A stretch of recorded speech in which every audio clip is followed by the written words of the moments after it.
nos podemos dar cuenta que para mediados de octubre de 1941 ya la Wehrmacht había dominado toda la parte oeste de la Unión Soviética. Se encontraba invadiendo Bielorrusia, Ucrania, ya se había cerrado el cerco sobre la capital Kiev, donde habría un gran número de tropas de la Unión Soviética, las cuales no fueron evacuadas sino hasta ya muy tarde. Hay que recordar que Stalin había asegurado a Winston Churchill que la Unión Soviética no se retiraría ni de Leningrado, ni de Moscú, ni de Kiev. Este orgullo le hizo de que no permitiera a tiempo el escape de las tropas soviéticas, a pesar de que cuando el general Georgi Zhukov, un general muy capaz, ya le había dicho al jefe soviético que si no se permitía la salida de las tropas soviéticas de alrededores de Kiev, se iban a perder todas esas tropas. Bueno, esta salida se permitió muy tarde, de tal forma que 660.000 efectivos del ejército rojo fueron capturados,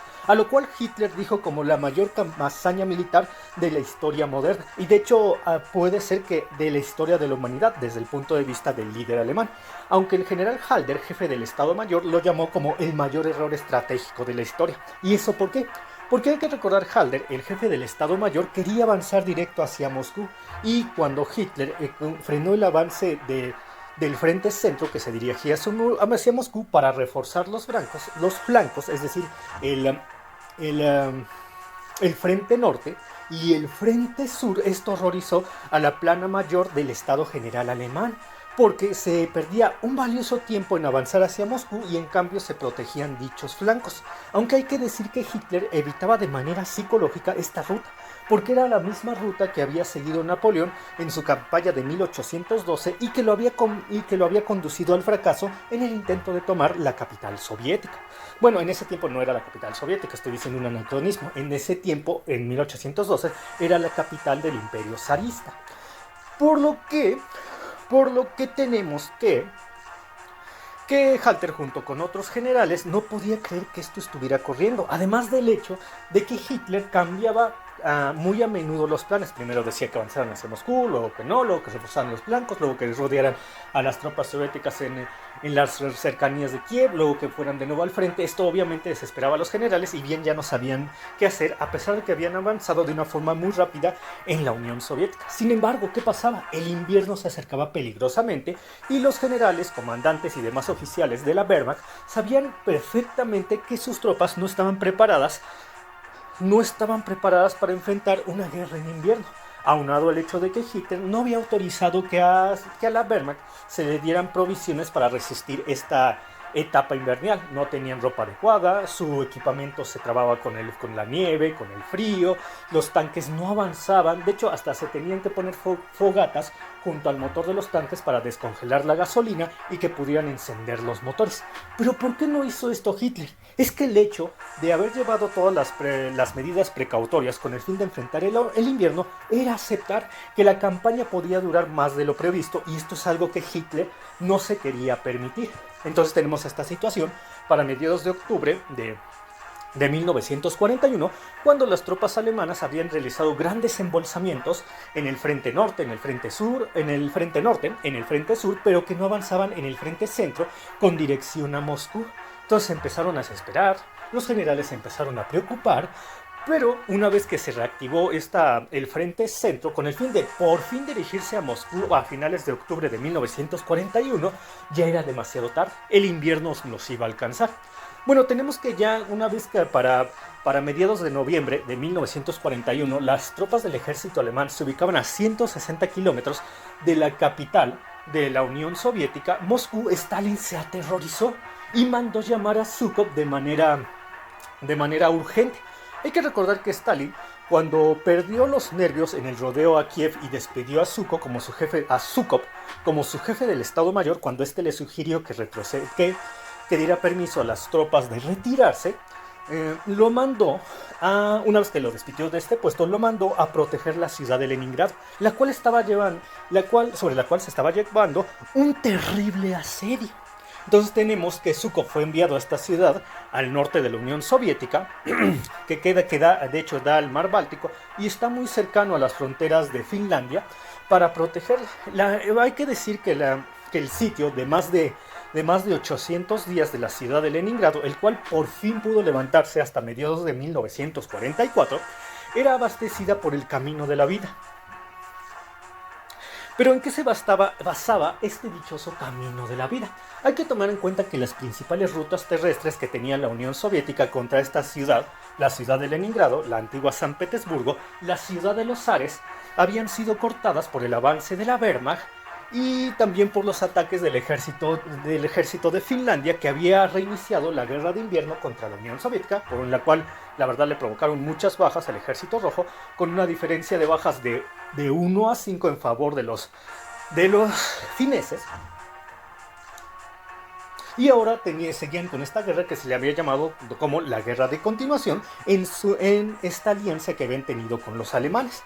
De tal manera que, como les estaba comentando, la ciudad de Leningrado era abastecida por medio de este Camino de la Vida que iba sobre el lago que estaba en la parte oriental de la ciudad, el cual se congelaba y permitía llevar provisiones a la ciudad, las cuales eran muy necesarias con el fin de resistir el brutal cerco a esta antigua capital del Imperio zarista.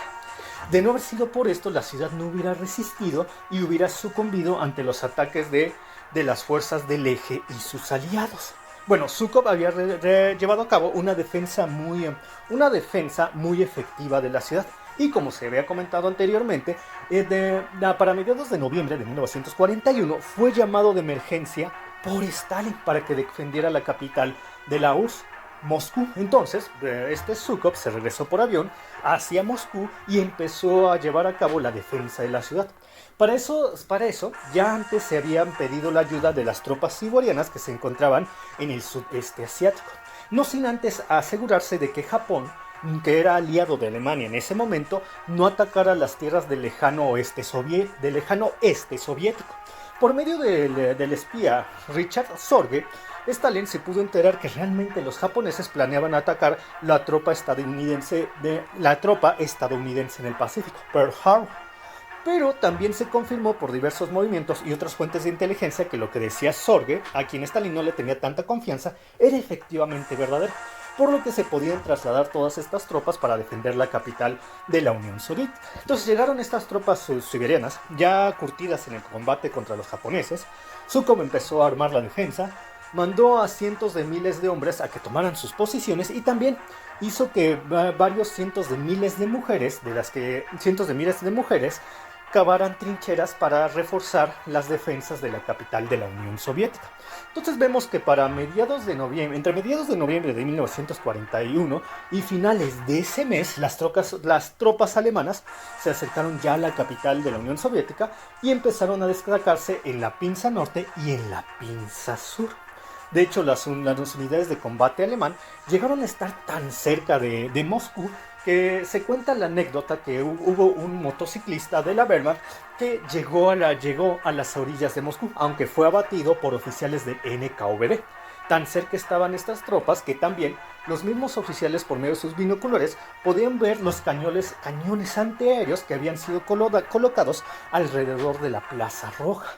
Entonces tenemos esta situación muy estresante donde Stalin asumía el hecho de que existía una gran posibilidad de que la capital fuera perdida. De hecho, se avisó a las embajadas extranjeras que abandonaran Moscú y se trasladaran a Kuibyshев del Volga. Y también se organizó la retirada del cuerpo de Lenin, el cual se encontraba en el mausoleo de su mismo nombre. Aunque el retiro del cuerpo del fundador de la Unión Soviética de su mausoleo se hizo con sumo secreto, porque si los moscovitas se enteraban que el cuerpo del fundador de su estado había sido retirado para evitar que los alemanes lo capturaran, estuviera obviamente desmoralizado la población de la ciudad. A medida que se acercaban las tropas alemanas y ya podía sentir su respirar sobre la capital, empezaron a haber disturbios, borracheras, saqueos, para lo cual Laurent Beria, jefe del NKVD, trajo destacamentos de esta organización con el fin de preservar el orden. Todos los borrachos, derrotistas, alarmistas fueron fusilados por las tropas del NKVD con el fin de evitar estos tipos de actos que lo único que podían provocar era el que la población se cayera en pánico y se desanimara aún más. Ahora, desde el punto de vista político y psicológico, ¿qué se tenía que hacer con el fin de enfrentar a los alemanes de la mejor forma posible, con la moral en lo alto, eh, desafiando su presencia? Pues Stalin sabía que un elemento muy importante para provocar este tipo de reacción era llevar a cabo el desfile militar en la Plaza Roja. Pero bueno, podríamos ver que esto era algo completamente ilógico. ¿Cómo llevas a cabo un desfile militar por la Plaza Roja enfrente de las murallas del Kremlin si las tropas de la Luftwaffe ya tenían a su alcance precisamente esta plaza y podían bombardearlas? Exponiendo estos motivos, tanto Malenkov como Beria trataron de convencer a Stalin de que no lo hiciera. Pero Stalin dijo que pondría todas las baterías antiaéreas con las cuales contaban alrededor de la ciudad. Y efectivamente así fue hecho y se realizó el desfile militar. El hecho de realizar esto, como les había mencionado, levantó el moral de la población moscovita e hizo que los efectivos del Ejército Rojo lucharan de una forma mucho más agresiva, violenta y con mucho más patriotismo visceral, viendo este acto de desafío ante las tropas de la Wehrmacht. Simplemente no iban a tomar su capital.